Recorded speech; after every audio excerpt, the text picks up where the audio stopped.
Gender Without a Body, on Oyèrónkẹ Oyěwùmí's The Invention of Women. When Oyèrónkẹ Oyěwùmí published The Invention of Women, making an African sense of Western gender discourses, in 1997, she did something few theorists in gender studies had dared.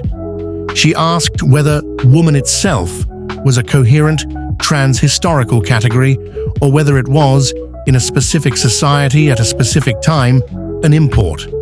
Her answer, argued through a study of pre-colonial Yoruba society in what is now southwestern Nigeria, was that gender as a foundational, body-based system of social organization was not indigenous to Yoruba life.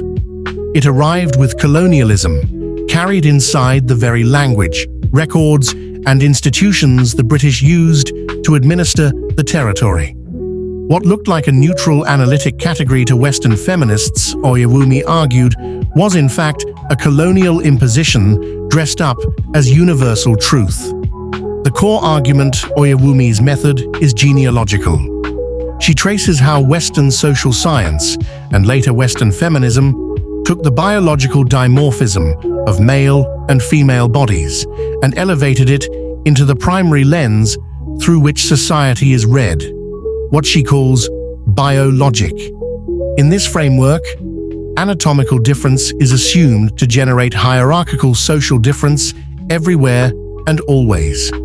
Oyèwùmí's central claim is that pre-colonial Yoruba society organized itself instead around seniority, relative age, understood through a complex situational system of ranking, rather than around a fixed male-female binary.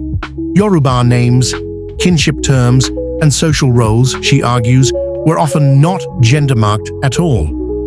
Anatomical sex was not the organizing fact of social life that Western observers assumed it must be. From this, she builds a bolder claim. Woman as a social category, marked by subordination to man, did not exist in Yoruba cosmology until colonial administrators, missionaries, and eventually Yoruba elites trained in Western epistemology began to read Yoruba society through a European grid. Colonial record-keeping, property law, and Christian missionary practice imported a patriarchal, body-based gender order and then projected it backward, as if it had always been there. The book's title is a double provocation. Women were invented twice, once by colonial administration and again by feminist scholarship that unreflectively exported Western categories onto African societies and called the result universal. What the book gets right. The strength of the invention of women lies less in any single empirical claim than in the epistemological challenge it poses. Oyèwùmí forces a reckoning with a habit so deep in Western thought that it rarely gets named. The assumption that the body is a pre-social, self-evident fact from which social meaning simply flows. Anthropology and gender theory had, by the 1990s, already begun questioning this assumption in other domains. Judith Butler's Gender Trouble, 1990, had denaturalized gender as performative rather than essential. But Oyèwùmí pushed the critique further by asking whether the very dimorphism itself was being universally overread, and by grounding the challenge in sustained ethnographic and historical material from a non-Western society rather than philosophical argument alone. This matters for a discipline that has often treated Africa as a site to be studied through categories minted in Europe and North America, rather than as a source of its own theoretical vocabulary. Oyèwùmí's insistence that seniority, not gender, structured Yoruba social life is part of a broader decolonial move, one that runs through scholars like Ife Amadeume, Male Daughters, Female Husbands, 1987, whose work on Igbo flexible gender roles anticipated some of Oyèwùmí's claims, to say that African social systems deserve description in their own terms before they are measured against a Western yardstick. The book remains one of the most cited texts in African feminist theory and in broader debates about the coloniality of knowledge, precisely because it reframes a question: what is gender? That most scholarship treated as settled, where the argument strains. The book has drawn serious and recurring criticism, much of it from other African and Africanist feminist scholars, rather than from defenders of an unreflective Western universalism, which is itself telling. The evidentiary base is thin and selectively read.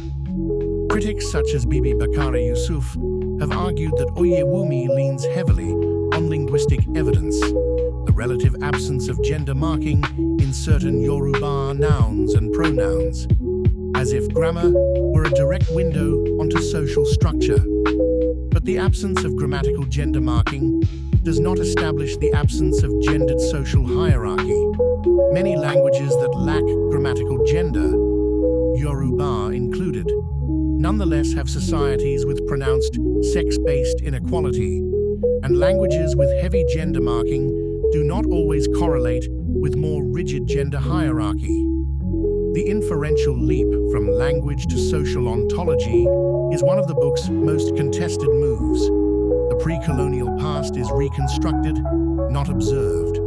Oyèwùmí is describing a society before the documentary record she relies on existed in its colonial form, which means her account of the pre-colonial is necessarily an inference built from oral tradition, praise poetry, and retrospective ethnography. Much of it collected after colonial contact had already begun to reshape Yoruba institutions. Scholars including Nkiru Nzegwu and Oyèrónkẹ's own critics within Nigerian feminist scholarship have pointed out that this makes the before state that anchors the whole argument difficult to verify independently and arguably idealized. A golden age of relative gender egalitarianism against which colonial patriarchy is contrasted almost too cleanly. Seniority itself was not gender neutral in practice. Even granting that age-based seniority was a major organizing principle, several scholars have noted evidence of gendered restrictions predating colonial rule in access to certain rights, chieftaincy titles, forms of property, and ritual authority that Oyèwùmí's framework tends to minimize or explain away as later corruptions. If gender asymmetries existed even in attenuated or context-specific form before colonial contact, the invention thesis needs softening from gender did not exist to something more like gender was not the primary or most totalizing axis of hierarchy. A real and important claim, but a different one. The universal/particular tension cuts both ways. Oyèwùmí criticizes Western feminism for universalizing its categories, but her own claims about Yoruba society are sometimes extended by her and by readers into claims about Africa more broadly, collapsing the diversity of African kinship, gender, and political systems into a single counter-model to the West. This risks reproducing in reverse the very move she criticizes, substituting one totalizing narrative for another.